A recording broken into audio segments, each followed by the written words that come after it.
Before we dive into one of history's most brilliant tactical victories, let me ask you something. What happens when the most feared military force in human history, an empire that conquered from Korea to Hungary, invades a small tropical nation of rice farmers and fishermen? What happens when 30,000 Mongol soldiers, backed by hundreds of warships and the momentum of unstoppable conquest, sail up a Vietnamese river expecting easy victory? Logic says the locals surrender. History says they submit. But on April 9th, 1288, in the Bach Dang River in northern Vietnam, a Vietnamese general named Tran Hung Dao did something extraordinary. He planted thousands of wooden stakes in the riverbed, waited for the tide to rise and hide them, lured the entire Mongol fleet upriver, then attacked as the tide fell and impaled every ship on the hidden stakes. This wasn't a fair fight. This wasn't a heroic last stand. This was a trap so perfectly executed that it destroyed Mongol naval power in Vietnam in a single afternoon and ended the last of 3 Mongol invasion attempts. No romanticism, no mythology, just engineering, timing, and the willingness to turn geography into a weapon. If this sounds like history worth knowing, hit that like button and drop a comment. Now let's go back over 700 years and watch Vietnamese peasants do what armies from China to Europe couldn't do: stop the Mongols cold. To understand how we got to Bach Dang, you need to understand what the Mongol Empire was in 1288. This wasn't some regional power. This was the largest contiguous land empire in human history. Under Genghis Khan and his successors, the Mongols had conquered the Jin dynasty in northern China, destroyed the Khwarezmian Empire in Central Asia, invaded Russia, devastated Eastern Europe, and by the late 1200s, controlled territory stretching from the Pacific Ocean to the borders of Poland. They were unstoppable, not figuratively. Literally, armies that stood against them were annihilated. Cities that resisted were burned to ash, their populations slaughtered as warnings to others. The Mongol military system combined superior cavalry tactics, psychological warfare, and ruthless efficiency. They destroyed the armies of the Song dynasty in China, the most advanced civilization on earth at the time. They crushed Islamic armies in the Middle East. They terrified Europe into submission. When the Mongols came, you surrendered or you died. Those were the options. But there was one small problem on their southern frontier: Vietnam, specifically the Dai Viet Kingdom, ruled by the Tran dynasty. The Vietnamese had been resisting foreign domination for centuries. They fought off the Chinese multiple times, despite China being vastly larger and more powerful. The Vietnamese had developed a military culture based on guerrilla warfare, knowledge of local terrain, and the willingness to endure unimaginable hardship rather than submit. When the Mongols, now ruling China as the Yuan dynasty under Kublai Khan, demanded Vietnamese submission in the 1250s, the Vietnamese refused. So the Mongols invaded 3 times. The first invasion in 1258 captured the capital, Thang Long, modern-day Hanoi. The Vietnamese didn't surrender. They retreated, waged guerrilla warfare, attacked supply lines, and eventually forced the Mongols to withdraw. The second invasion in 1285 followed the same pattern. The Mongols conquered territory, occupied cities, and then couldn't hold them because Vietnamese forces constantly harassed their supply lines and avoided pitched battles they couldn't win. By 1287, Kublai Khan was furious. 2 invasions, 2 failures. Vietnam was a tiny kingdom compared to the Yuan Empire. Conquering it should have been trivial, but the Vietnamese refused to play by the rules. They wouldn't mass their armies for decisive battles. They wouldn't defend cities to the death. They just melted into the jungles and rivers, waited for the Mongol supply lines to stretch thin, then attacked and withdrew. It was infuriating and effective. So Kublai Khan ordered a 3rd invasion. This time, larger forces, better logistics, and a combined land and naval assault. The plan was simple. A massive army would invade from the north by land, while a fleet of hundreds of ships would sail down the coast and up Vietnamese rivers, transporting supplies and troops, cutting off Vietnamese retreat routes, and crushing resistance between the two forces. The naval component was crucial.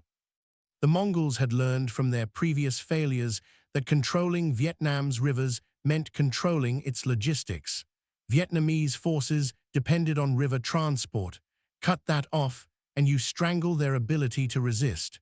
The Mongol fleet assembled in southern China. Hundreds of ships, both Mongol-built vessels and ships conscripted from conquered Chinese territories.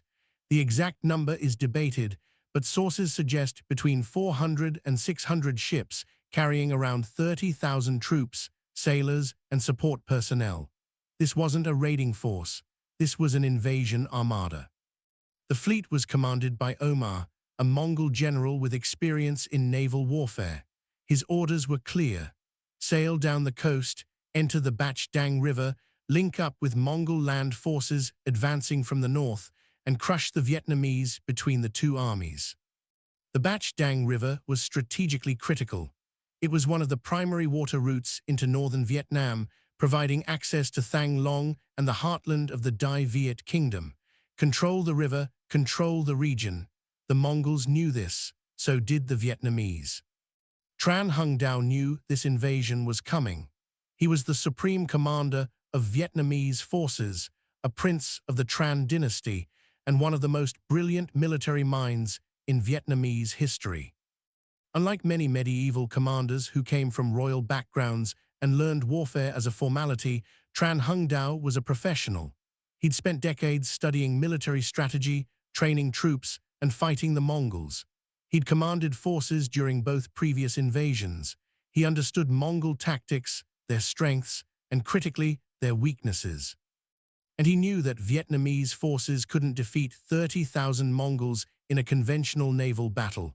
The Mongols had more ships, more men, better equipment. Trying to fight them head-on would be suicide.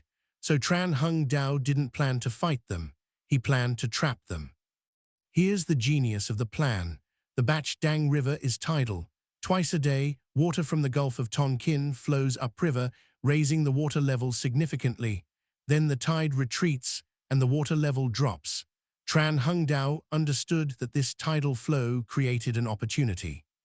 If he could place obstacles in the riverbed that were hidden at high tide but exposed at low tide, and if he could lure the Mongol fleet upriver during high tide, then attack and force them to retreat during low tide. The falling water would expose the obstacles and destroy the fleet. The obstacles would be wooden stakes. Massive wooden poles, sharpened at the tips, coated in iron for durability, driven deep into the riverbed at strategic locations. At high tide, the stakes would be completely underwater, invisible to ships passing overhead. At low tide, they'd protrude above the water like a forest of spears, ready to impale any ship that tried to pass.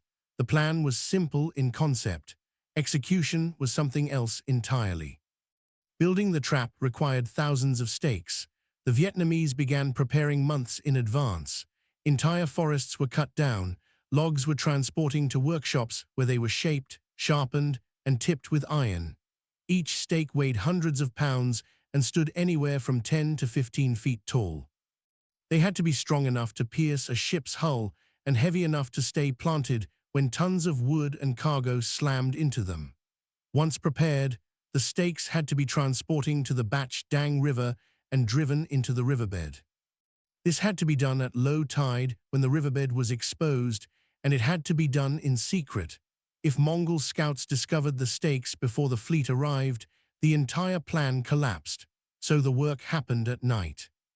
Crews of Vietnamese peasants and soldiers rode out to designated locations, used hammers and mallets to drive stakes into the mud and riverbed, then withdrew before dawn, night after night, for weeks.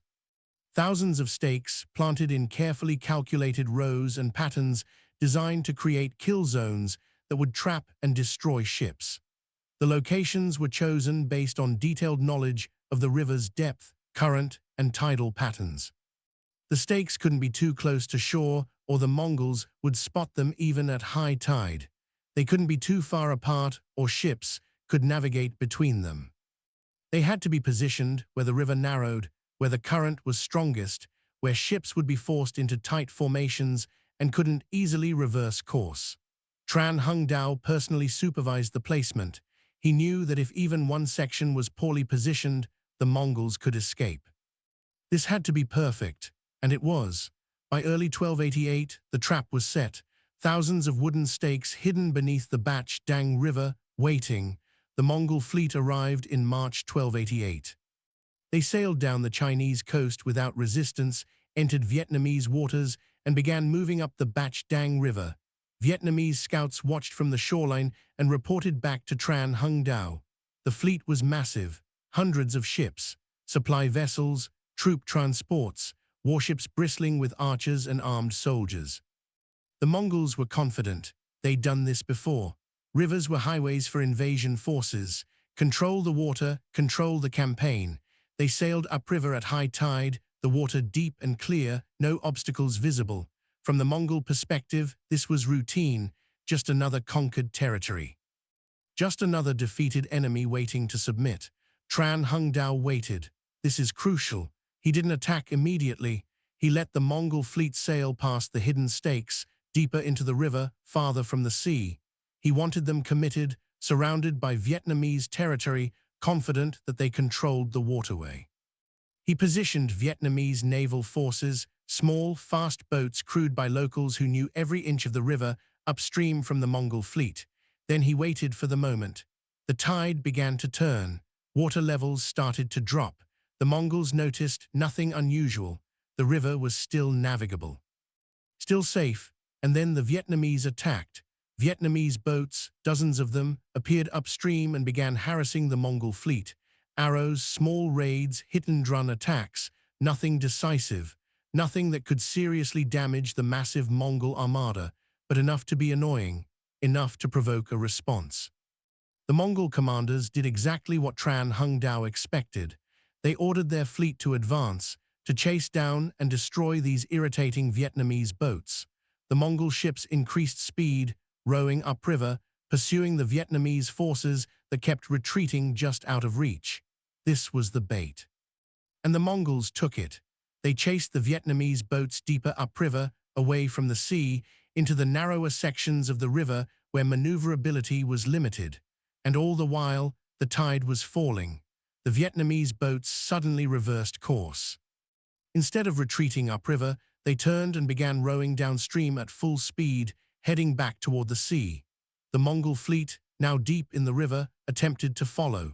They turned their ships, a complicated maneuver in a narrow waterway, and began rowing downstream. And then they hit the stakes. The first ship struck with devastating force. Wooden hulls, moving at rowing speed, driven by current and momentum, slammed into sharpened wooden stakes that had been invisible an hour earlier. The iron-tipped stakes punched through the hulls below the waterline. Water poured in. Ships began sinking immediately. The vessels behind them, unable to stop in time, collided with the sinking ships or struck stakes themselves. In minutes, the orderly Mongol fleet transformed into chaos, ships piling into each other, crews desperately trying to reverse course only to strike more stakes. The water level kept dropping. More stakes emerged from the river, a forest of wooden spears stretching across the entire width of the waterway. The Mongols were trapped. Ships that tried to advance hit stakes. Ships that tried to retreat hit stakes. Ships that attempted to maneuver sideways collided with other ships or ran aground on the riverbanks. Panic spread through the fleet.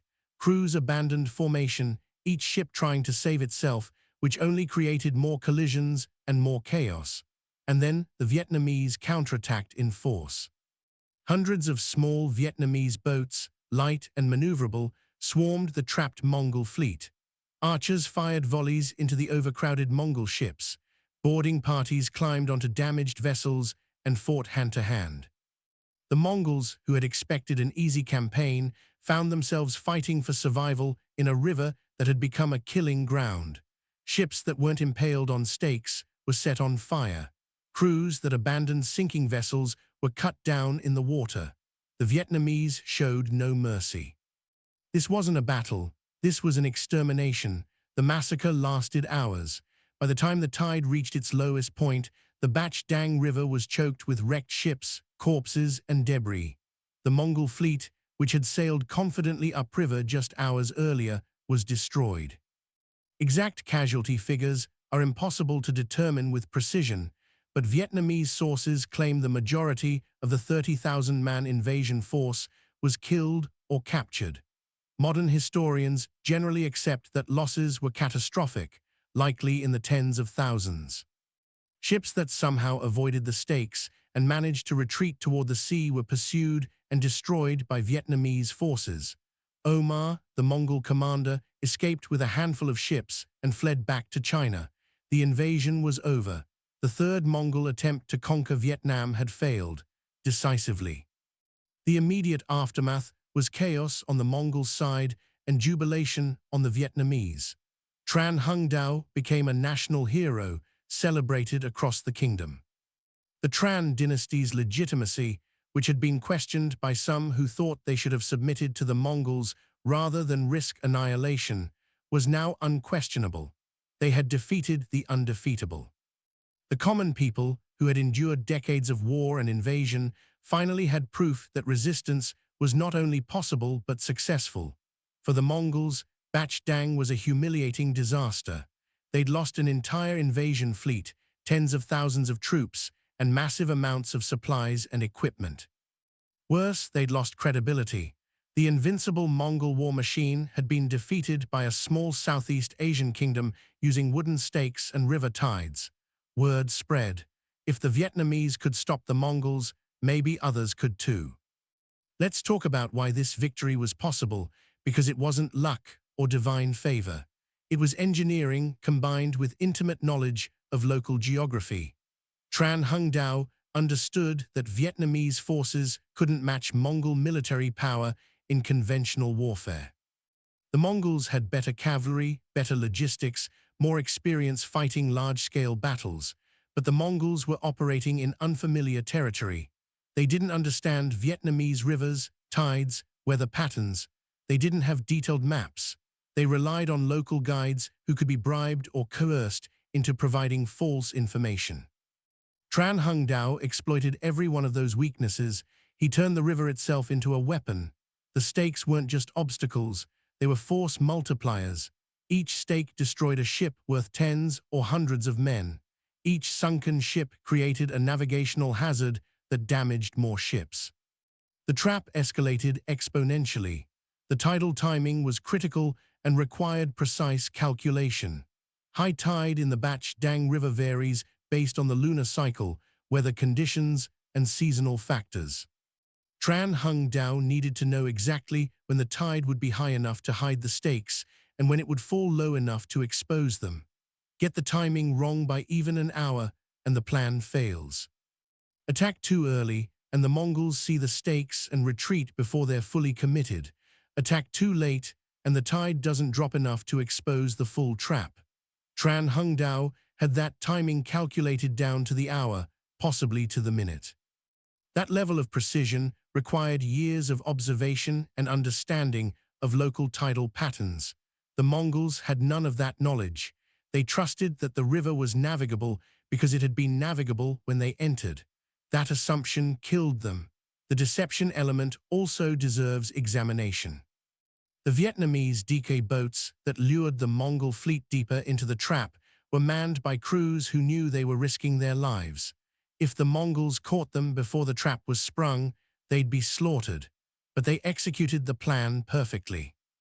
They stayed just out of reach, provocative enough to draw the Mongols forward, but never close enough to be caught. They created the impression that the Vietnamese fleet was weak, disorganized, fleeing in panic. The Mongols, who had seen Vietnamese forces retreat before, believed what they were seeing. It fit their expectations. That's how effective deception works. You show the enemy what they expect to see, and they interpret it in the way you want them to. The Mongols thought they were chasing a defeated enemy. They were sailing into an ambush. The construction of the stakes themselves was a massive logistical undertaking. Thousands of trees cut, shaped, transporting, and planted, all done in secret at night over weeks or months. This required coordination between military forces, civilian laborers, engineers who understood riverbed composition and stake placement, and scouts who watched for Mongol patrols. One security breach, one captured worker revealing the plan, and it all collapses. The Vietnamese maintained operational security perfectly. Not one Mongol scout detected the stakes before the battle. That's extraordinary. It suggests tight discipline, careful selection of personnel, and probably ruthless suppression of any potential information leaks. Tran Hung Dao couldn't afford loose lips. In medieval warfare, information security was often more important than troop numbers. The Vietnamese understood that. Now let's talk about the broader strategic context. The Battle of Bach Dang wasn't an isolated event. It was the culmination of 3 decades of Vietnamese resistance to Mongol aggression. The first 2 invasions had taught the Vietnamese critical lessons: don't defend cities to the death. Don't mass armies for pitched battles you'll lose. Use mobility, terrain, and attrition. Make the occupation so costly that the invaders eventually give up and leave. Tran Hung Dao studied those lessons and refined them into a coherent defensive strategy. But defense alone doesn't win wars. You have to inflict enough damage on the enemy that they stop coming back. Bach Dang did that. The Mongols lost so much at that battle that further invasions became politically and militarily untenable. Kublai Khan, who had already spent massive resources on 3 failed Vietnamese campaigns, couldn't justify a 4th, especially when he had other problems on other frontiers. Vietnam, the tiny kingdom that should have been an easy conquest, had become more trouble than it was worth. The tactical execution at Bach Dang also reveals sophisticated understanding of naval warfare dynamics. Ancient and medieval naval battles were primarily ramming and boarding actions. Ships tried to punch holes in enemy hulls or get close enough for soldiers to jump aboard and fight hand-to-hand. The Vietnamese inverted that dynamic. Instead of ramming Mongol ships, they let the Mongol ships ram themselves on stationary obstacles. Instead of boarding enemy vessels, they swarmed damaged ships that couldn't maneuver or defend themselves. The wooden stakes did the work that a larger fleet would have done through direct combat. It was asymmetric warfare at its finest. Use the enemy's strength, their numbers and momentum against them. The more ships the Mongols brought, the more ships got trapped and destroyed. Numerical superiority became a liability. Compare this to other famous naval battles in history. At Salamis, the Greeks used geography to negate Persian numerical advantage. At Bach Dang, the Vietnamese used geography plus hidden engineering. It's more sophisticated, requires more preparation, but it's also more decisive. The Greeks sank maybe half the Persian fleet at Salamis. The Vietnamese destroyed almost the entire Mongol fleet at Bach Dang. That level of devastation is rare in pre-modern warfare. Usually, even losing battles see most of one side's forces escape to fight another day. Not here. The Mongols were trapped and slaughtered. Few escaped. That's what makes this victory so remarkable. It wasn't just a tactical win. It was complete annihilation of an invasion force. The human cost of Bach Dang was staggering. Tens of thousands of Mongol soldiers, sailors, and support personnel died in a single afternoon, most drowned. When a wooden ship with 200 men aboard sinks in the middle of a river, almost nobody survives. Ancient sailors generally couldn't swim, or at least couldn't swim well enough to reach shore while wearing armor or being attacked. So when the ships went down, their crews went down with them. The river would have been filled with drowning men, debris, blood. The Vietnamese forces killed anyone they caught in the water. This wasn't mercy or chivalry. This was total war. The Vietnamese had endured 3 invasions, seen their cities burned, their people killed. They weren't interested in taking prisoners. They were interested in making sure the Mongols never came back. The aftermath of Bach Dang had ripple effects across Asia. The Mongol Empire, which had seemed unstoppable, had suffered a catastrophic defeat in a marginal theater. Other kingdoms and states noticed. If Vietnam could resist the Mongols, maybe they could too. The psychological impact of Mongol invincibility was broken. This didn't cause the empire to collapse. The Yuan dynasty continued ruling China for decades, but it marked a limit to expansion. The Mongols tried to invade Japan twice and failed both times due to storms and fierce resistance. They tried Vietnam 3 times and failed. By the late 1200s, Mongol expansion had stalled. They reached the limits of what even their military system could conquer. Bach Dang was one of the battles that proved those limits existed. Tran Hung Dao's fate after the battle is worth noting. He remained a powerful figure in Vietnam until his death around 1300. He was celebrated as a national hero, given honors and titles, and his military writings became foundational texts for Vietnamese military strategy. Centuries later, Vietnamese forces fighting the Chinese, the French, and the Americans studied Tran Hung Dao's tactics. The principle of using terrain and asymmetric warfare to defeat larger, more powerful enemies became embedded in Vietnamese military culture. Bach Dang wasn't just a battle, it was a template, a proof of concept that small nations with clever strategy could defeat empires. That lesson resonated through Vietnamese history for 700 years. The Mongol perspective on Bach Dang is less well documented, but what exists suggests humiliation and anger. Omar, the fleet commander who survived, faced consequences when he returned to China. Losing an entire invasion fleet is the kind of failure that gets commanders executed or exiled. The Yuan court blamed him, blamed the troops, blamed Vietnamese treachery, blamed everything except their own strategic miscalculation. They'd assumed that overwhelming force and the reputation of Mongol invincibility would be enough. They were wrong. The Vietnamese didn't care about Mongol reputation. They cared about defending their homeland, and they were willing to do whatever it took. One final element worth examining is the role of common soldiers and civilians in the victory. Tran Hung Dao was the architect, but thousands of unnamed Vietnamese peasants, fishermen, and soldiers executed the plan. The men who cut the trees, shaped the stakes, rode out at night to plant them in the riverbed. The crews who manned the DK boats and lured the Mongols into the trap. The warriors who swarmed the trapped fleet and finished the job. These weren't professional soldiers. Most were farmers and villagers conscripted for defense. They had no formal military training, but they had motivation. The Mongols had invaded their country 3 times, burned their homes, killed their families. At Bach Dang, those peasants and farmers got revenge. They destroyed an empire's fleet using wooden stakes and river tides. That's not just military history. That's a statement about what people can accomplish when defending their homeland against foreign invasion. So what do we take away from Bach Dang? First, geography is a weapon if you know how to use it. Tran Hung Dao didn't have a larger army or better ships. He had a river, tides, and the knowledge to exploit them. Second, preparation beats improvisation. The stakes took months to prepare and position. That investment paid off with the total destruction of an enemy fleet in hours.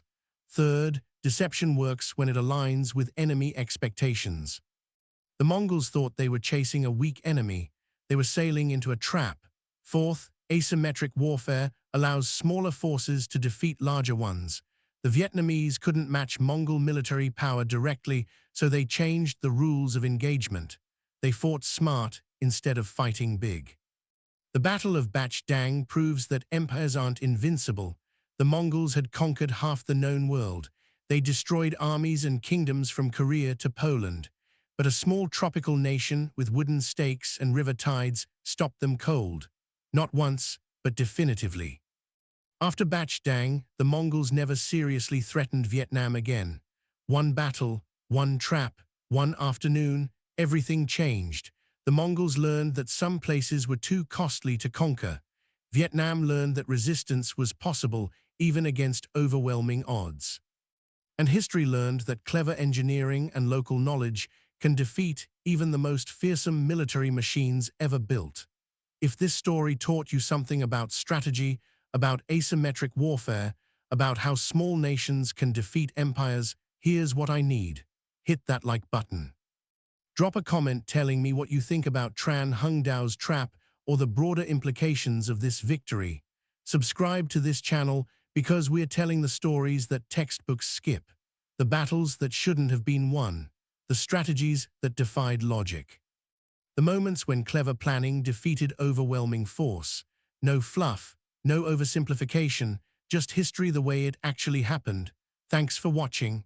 Now you know how 4,000 Vietnamese peasants crushed 30,000 Mongols using wooden stakes and tidal knowledge. And you know it wasn't a miracle.